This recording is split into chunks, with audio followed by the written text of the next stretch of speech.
Because it turns out that if you look at the D&M, these latitude lines, as they cross, make angles with the interior geometry, and look what we have here, 19.5 degrees and 19.5 degrees, which is confirmation that we have successfully solved the puzzle and decoded the message of Cydonia.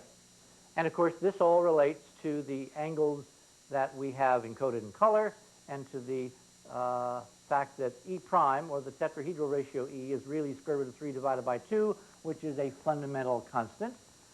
Anyway, so it appears as if we have successfully worked through the puzzle that somebody laid out, and the message of the puzzle is, look to your tetrahedra. Now, what in the world is that supposed to tell us? Okay? Plato notwithstanding. Well, let's look a little further here. You'll notice here that we have a clear, enhanced version of Cydonia.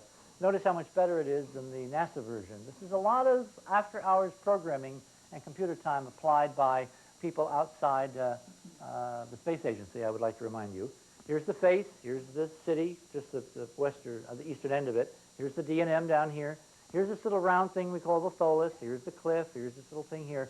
What I'm showing here is that the same angles and the same geometry and the same constants, the same relationships, and yes, the same message that we decoded in the D&M has been repeated over and over redundantly throughout the entire complex.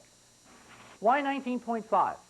Well, as I looked at the solar system, in my background, I was at the Hayden Planetarium. I've been a NASA consultant, as Mohammed said.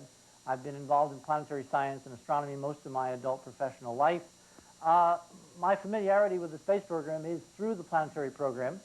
I have experienced this extraordinary vicarious thrill through the Voyager missions, as we have literally gone where no one has gone before and seen it on live television. So the first thing I realized when the importance of this latitude became quite apparent was, wait a minute, there's a pattern here. And the pattern is that on every major and minor planet that we have flown by, looked at, or mapped in the last 30 years through NASA imagery, the major disturbance, starting with Jupiter and the Great Red Spot, lies just about at 19.5 north or south. What we think it's trying to tell us is the fact that the internal upwellings of energy on planets, starting with what we term the gas giant in the outer solar system, such as Jupiter, are exemplified by what we will now term circumscribed tetrahedral mathematics. This is time-lapse photography taken during the Voyager mission by Voyagers 1 and 2, an exquisite computer process of fitting together individual frames so you get an actual movie. Notice this enormous vortex, that's what it is, rotating, frozen on the central meridian by the time-lapse cameras and the computer algorithms. We'll get some other close-ups here in a moment. What this is a huge upwelling of internal heat swirling around because of the differential rotation of cloud bands to the north and the south of it. And it sits there for year after year after year after year, rotating every 12 days. Jupiter is so massive, it's 318 times the mass of the Earth. It is fully 10 times the size of the Earth, that this huge atmospheric vortex, which is high up in the Jovian stratosphere and extends to an unknown depth below the visible cloud layers, this vortex is big enough to swallow the entire planet Earth. It has been termed a hurricane, a storm. It is our strong suspicion now that it is not any kind of hurricane or storm that we, the human race, are familiar with.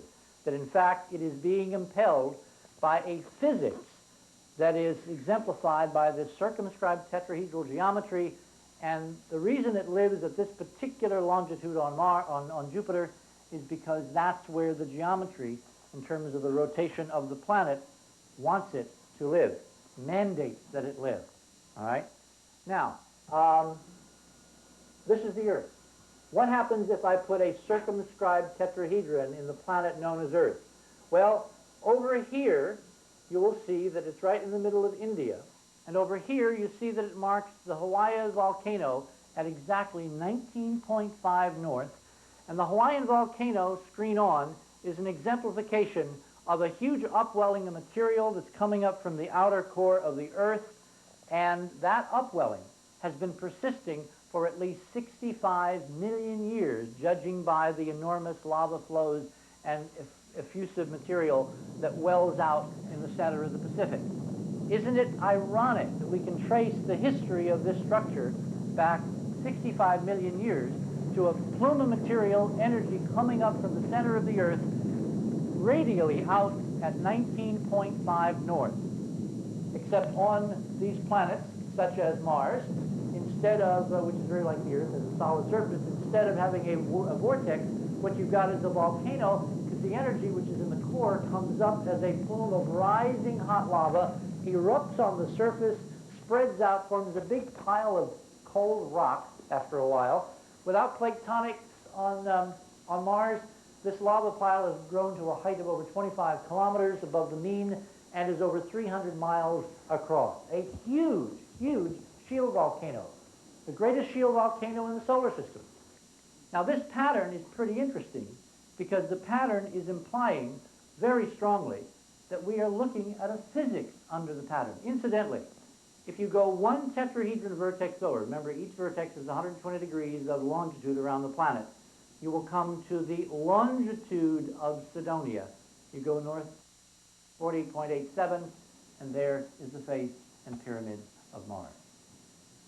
So the very sighting of the complex appears part of the mathematical message designed to underscore the crucial importance of this geometric pattern to something having to do with fundamental planetary physics and the energy dynamics driving things.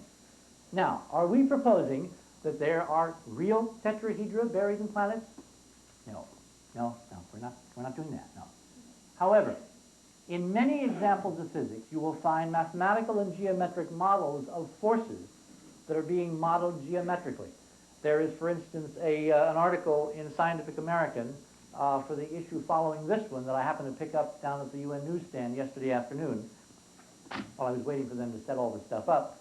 And there, on the whole, there is a cosmological article based on a topological geometric modeling of the early days of the universe as a reason for why the galaxies are formed where they are and why they have the geometry in terms of each other that they do.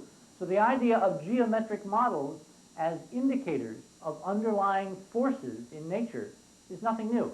What's new about this is the geometry of this pattern and the fact that something about this pattern is indicating that energy preferentially wants to come up from planetary interiors at 19.5 north and south. Well, this is what you see when you look at these two tetrahedra inside each other. What does it all mean?